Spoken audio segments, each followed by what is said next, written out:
I was 16 years old. I was in Nigeria, which is where I was born and raised. Mhm. And I was a high school student. I was actually a senior in high school. And that day was a Saturday. It was the final day of the fall semester of 2005. And we were heading home for the Christmas holidays.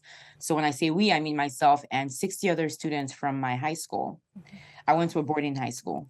So to get home, we typically have to fly. We fly from, because the school is in a different state from where we live.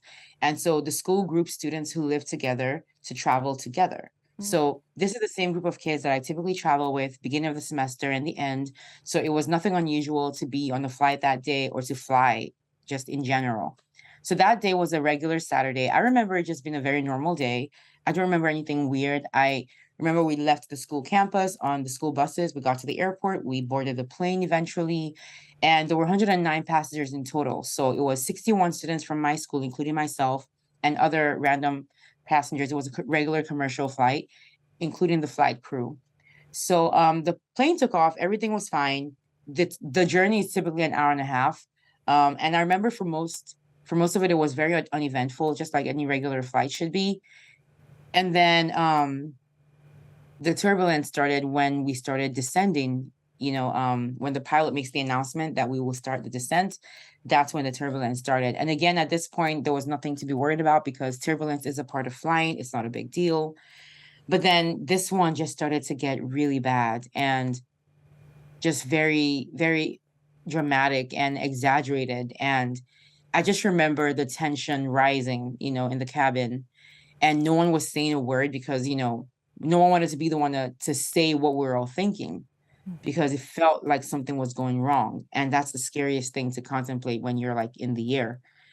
And then a woman from the back of the plane just kind of screamed. And I remember that was when like the chaos just ensued. It wasn't like anyone was running around or anything or strapped in, but like people started screaming, like crying out to God, praying at the top of their lungs and just shouting Holy Spirit, shouting Jesus.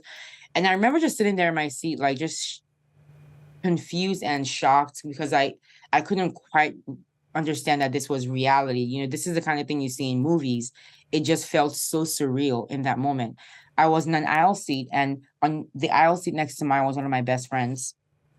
And my last memory in that plane is holding her hand. And I remember just waiting for whatever was going to happen. And then there was this loud metal scraping sound that kind of like jars your brain, like, like it's like inside your head. And then darkness. It was just dark. Just at that point, I'm guessing that was impact. Um, but then my most vivid memory after that is opening my eyes and I was horizontal in the hospital bed, and 5 weeks had passed, and I was waking up from a coma in South Africa, in a hospital in South Africa. And that was pretty much the beginning of a whole different kind of life. I learned that I sustained third-degree burns over 65% of my body, which just means that everything from my head to my feet burned except for my torso. And thus began my journey as a burn survivor. One of the wise things, I really believe I'm a mom, but that your mom did for you in that season, she held back the truth of the impact of the accident. So she let you, believe, and on advice of counselors, right, so that your Yeah, resilience would stay high, exactly. that everyone had survived the accident. But the reality is, 107 people had perished, and 60 of those people were Yep. your friends. Yeah. And eventually they had to tell you. And in that moment It- when, 4 or 5 months out of as you're waking up and you've recovered now, in that moment of finding out the actual depth of the loss of that accident, what was that like? It was completely life-changing, like, as if I was not already currently living in a life-changing moment. It was like my whole world had once again turned upside down because it was not at all what I expected. Like, this was not what I thought was the reality. Mm-hmm. Up until that moment, I thought everyone was alive except maybe one person who I had been like in the beginning, they kind of tested the waters and told me that one person, didn't make it. And that broke me so much that I guess at that point they realized I was not ready for the truth of the entire situation. Mm-hmm. So when they eventually told me, I just was confused because I thought up until that point that I had gotten the worst of it among everyone else that survived, which is everyone. I thought I was just one of the worst cases where I was really badly hurt and I was in the hospital. But like I just assumed most people were banged up, but like they were okay. I even thought my friends were back in school. Like I was so sure because who survives a plane crash? Like if one person is alive, then it couldn't have been that bad. That means it was like just like it was like the plane crash landed as opposed to crashing from the air. So I really thought like I was just one of the most hurt people out of that accident. Realizing the truth just kind of shifted my perspective entirely because up until that point, I really was also getting to a place where I was starting to feel sorry for myself and feeling kind of left out of like the world and left out by like my friends moving on with life and with school and, being seniors, going to prom, things like that.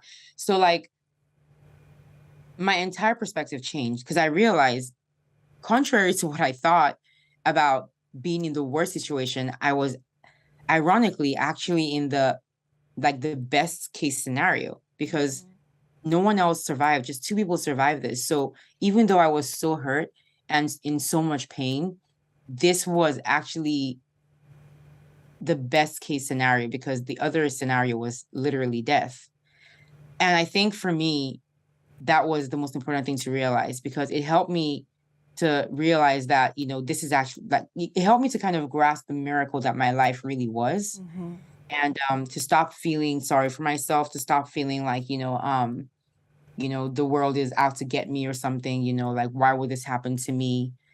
It was just more like, wow, okay, I had to now consider the amount of loss that everyone was going through. All these parents of all these kids who had been reaching out to me all these months, praying for me and making sure I was okay.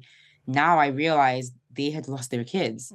And so it made their like communication with me that much more meaningful because I could now see from their eyes, they lost their kids, but to them, they felt like my life was one good thing that came out of this. And so they were holding on to it just as much as my family and I was.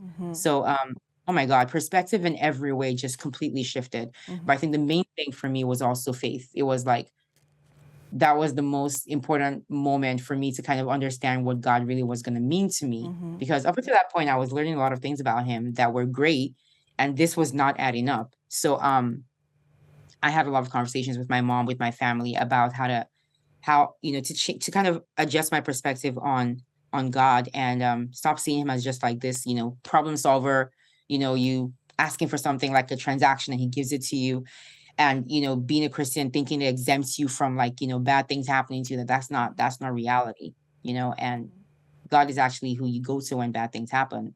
He's not the cause of the bad things. So just a lot of perspective changes, really just born from that one realization, I think. And yeah, that's pretty much, I think, how it just kind of changed my entire world. I see a big message for you, from you, for people who've experienced trauma or loss or incredible suffering, because sometimes those crosses that we bear start to define us, and you're saying no, that should not define you. So for those who are watching right now who are going through pain or suffering, loss, trauma, Kechi, what do you want to say to them? To anyone who has gone through trauma, whether it's trauma that's as visible as mine or is invisible, because invisible trauma is still as valid, I would say that I understand.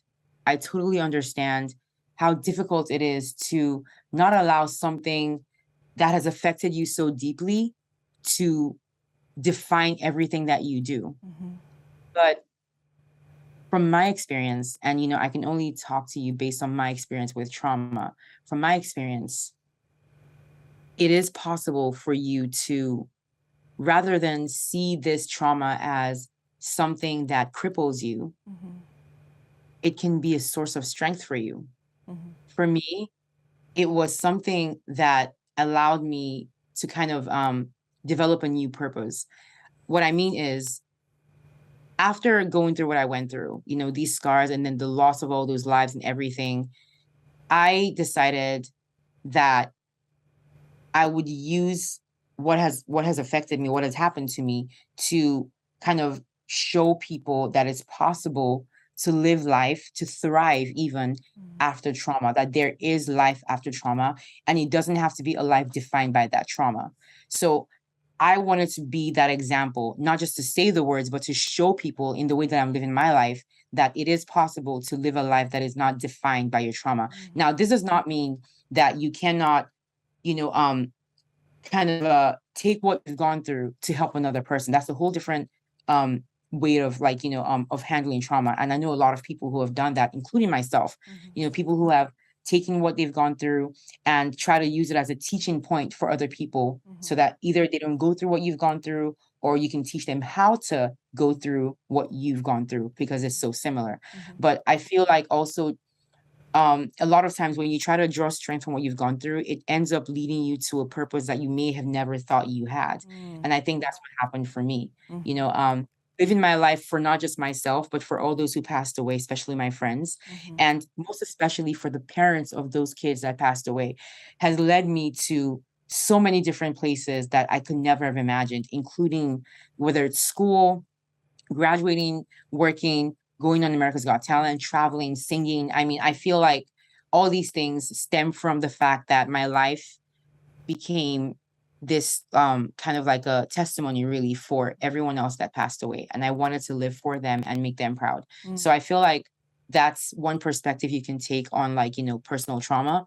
But another perspective is always to also understand that your life after trauma does not have to be one that's defined by it. It does not have to be one that makes you hide away from the world, but it can be one where you keep living your life despite what you've gone through. And just by doing that, you have no idea the amount of people you can impact, because just doing that shows everyone else that it's possible. And I think that that's the best advice I can give you, really, because I mean, no one knows what you're going through except you. But I think that the way that you go through it, makes all the difference. So I encourage you to draw strength from your tragedy, from your trauma, and maybe possibly you'll encounter your purpose there too.